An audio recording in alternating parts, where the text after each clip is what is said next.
The Africa Cinema Summit ACS, under the auspices of Ghana's National Film Authority NFA, once again rallies cinema industry professionals, facilitators and advocates to the Mövenpick Hotel in Accra, Ghana, the principal destination for filmmakers across the continent.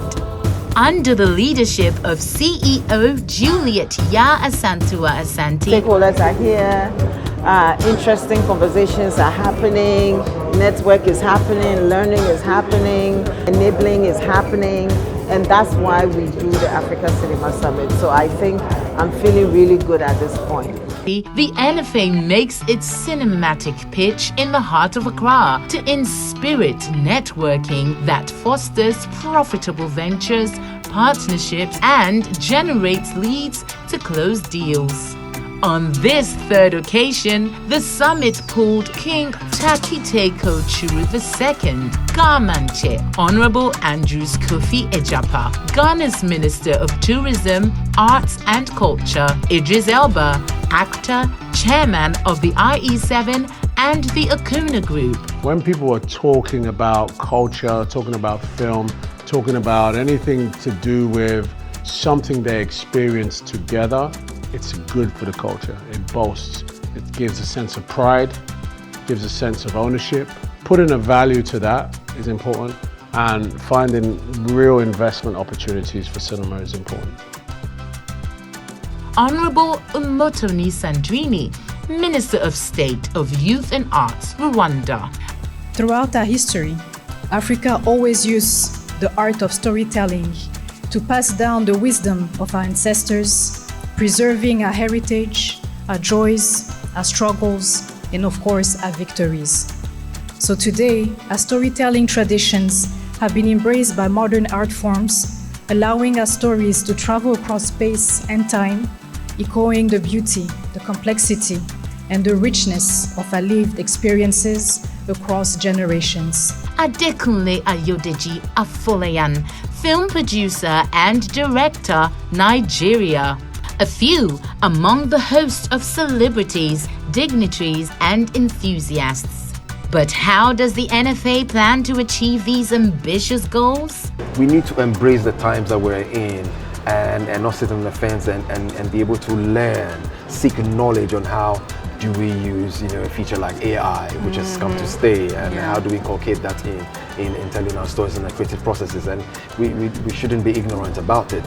Even if it has its disadvantages, how do we let the advantages be our strength so that we can use that? I think the Africa Cinema Summit is an example of starting things from scratch and having a long-term vision. Somebody might come and be like, oh, it's not that big, it's not a big deal. But actually, I was here last year, and I see from year 1 to year 2, there's a lot more people here than there was last time. So I anticipate next year there will be even more people. So I think that it is one of those things where this is the grassroots, this is the beginning. 10 years from now, this will be massive.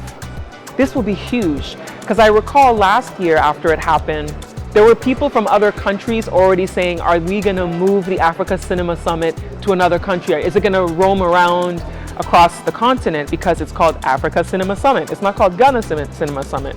But what's wrong with it staying in Ghana? And then people coming here and converging on this country and seeing the beauty of it and seeing the opportunity to shoot here.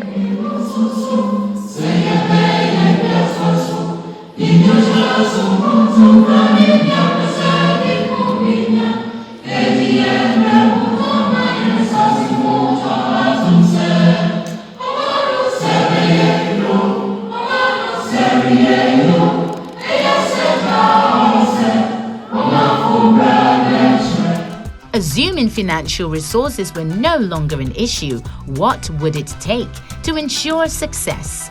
The Africa Cinema Summit answers this question while delving into cinema's vital role in African communities. If you look at who can attend the summit, you will see that we mention filmmakers, business people, investors, industry people, exhibitors, distributors, agents, governments, and all of those individual groups are important, because, for instance, in many African countries, policy is not right, the structure is not right. So we need to fix those things on the government level. On the investors level and the filmmaker level, filmmakers need to understand and speak the language of business, return on investment. The two need to be at the table. So for instance, this year we've introduced a deal room, and that deal room will be attended by Afri-Exim Bank and IFC, that is looking to make some big investments into infrastructure. We need investment into the infrastructure around cinema. That is the actual sort of investment framework and business model around, if I put a cinema in this rural area and I invest in the build, how do I return? How do I put films in there? How do I get the distributors to give me the films? How do I market those films into that? Pull a few investors, they make a small building, they make a cinema, okay? But it is a commerce, it's an investment. The other answer to this question is, putting a value chain around what happens when we have cinema.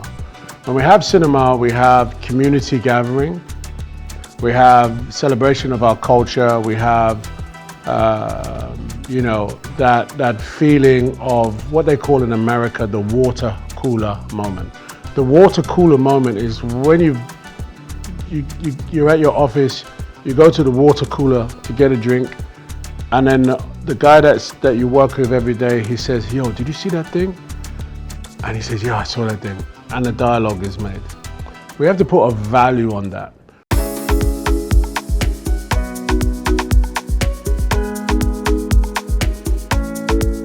Ghana's cinematic journey began in the 1960s, where its first feature films paved the way to a blossoming industry.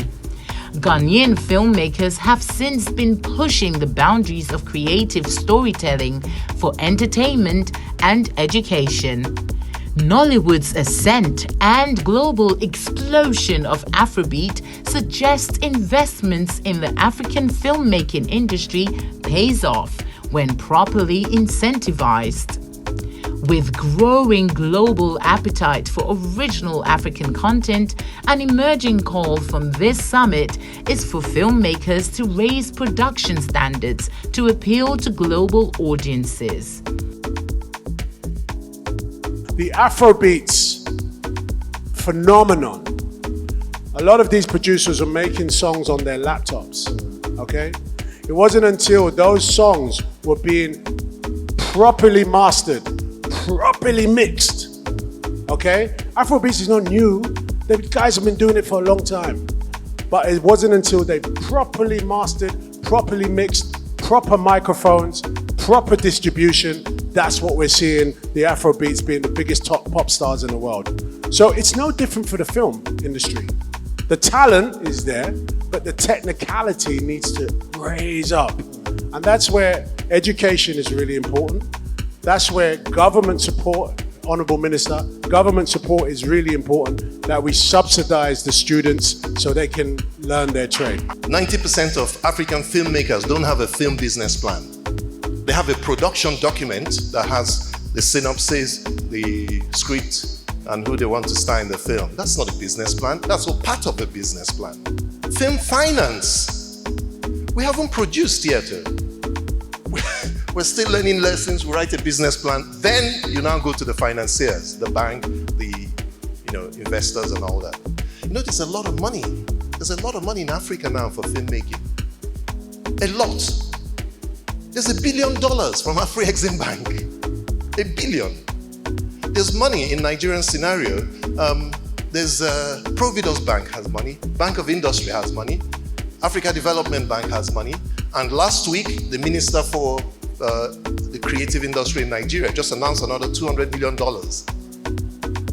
So why are we not accessing this? Those are the questions to ask ourselves,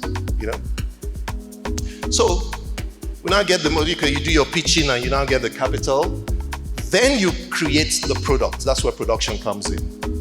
You manage the investment. This is where they producer comes in, managing that money, managing resources, yeah, making sure your capital expenditure is right on budget, you know. Then distribution, your route to market, and the exhibition, the customer point, the consumer point, okay? Then it doesn't stop there, yeah? So I've created this film, like Umotoni was saying, she did her first film, her second film. I've created this film, yeah? I want to do another one. Where do I start? I go back. If I'm creating the same kind of film, let me see how this one performed. What do I need to do better? You know, how do I get this one better? That's how you need to be thinking. There are indeed unique opportunities for African filmmakers to create globally appealing content. With initiatives like the Ghana Film Industry Bill and the steady rise in film festivals. But what I see is something that has the potential to be massive in 10, 20, 25 years, as long as we keep going and we keep pushing, we keep having these conversations. Because I remember some of these film festivals that are huge were small when they got started. And now they're these big, huge international successful festivals. The Toronto International Film Festival was a tiny indie festival, you know, and now it's filled with celebrities who want to be there. They want to screen their films there. So this could get there. I really believe that this Africa Cinema Summit will be the biggest cinema summit in Africa. Spread the word first and have people also attend the next Africa Cinema Summit, also because you get to learn a lot, and then you also get to tap from the well of knowledge from a lot of our speakers and some attendees as well. We see increased investment from both government and private establishments to meet this end. By producing local stories with high production standards, a powerful and unique genre of movie production is emerging from the continent, where the brave new filmmakers take pride in showcasing their culture through innovative storytelling. We have to give kudos to African filmmakers. We don't have all the budget that we see in Hollywood, so it baffles me and it causes me so much pain when our fellow Africans are doing all that comparison with us and Hollywood, knowing fully well that, you know, the budget that they have to play with is enough to do magic.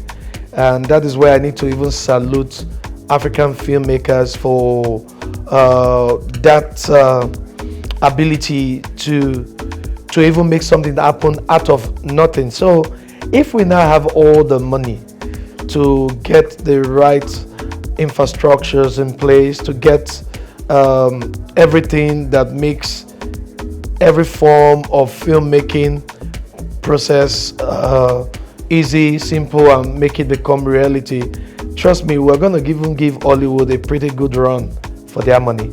Awards were presented to honor special recognition, special contribution to contemporary cinema, box office achiever, theatrical distribution pioneer, cinema business pioneer, film distribution and exhibition excellence, and legendary honorary award. Accolades that celebrate individuals who demonstrate extraordinary dedication, impact, and excellence in their contributions to African film. To have Africa under one umbrella, you know, projecting Africa in cinema in Africa, it's just wonderful. So yes, it's been amazing. Kudos to the CEO, Miss Juliet, and her team. You guys are amazing. You guys have given us some bragging rights, you know, and so personally, I am super excited about this and I hope to see more. We are proud to show the world who we are through our films. It's a chance for us to share our culture and values. This creative surge not only highlights local and international films, but also fosters collaboration and nurtures emerging talent.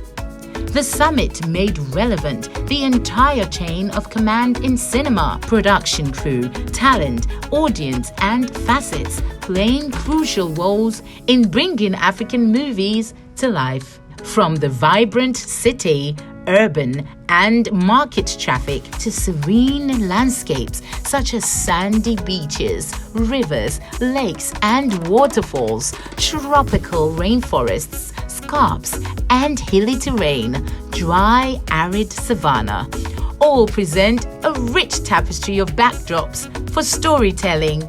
Ghana sits at the helm of African cinema, inviting you to shoot in Ghana. Shoot in Africa.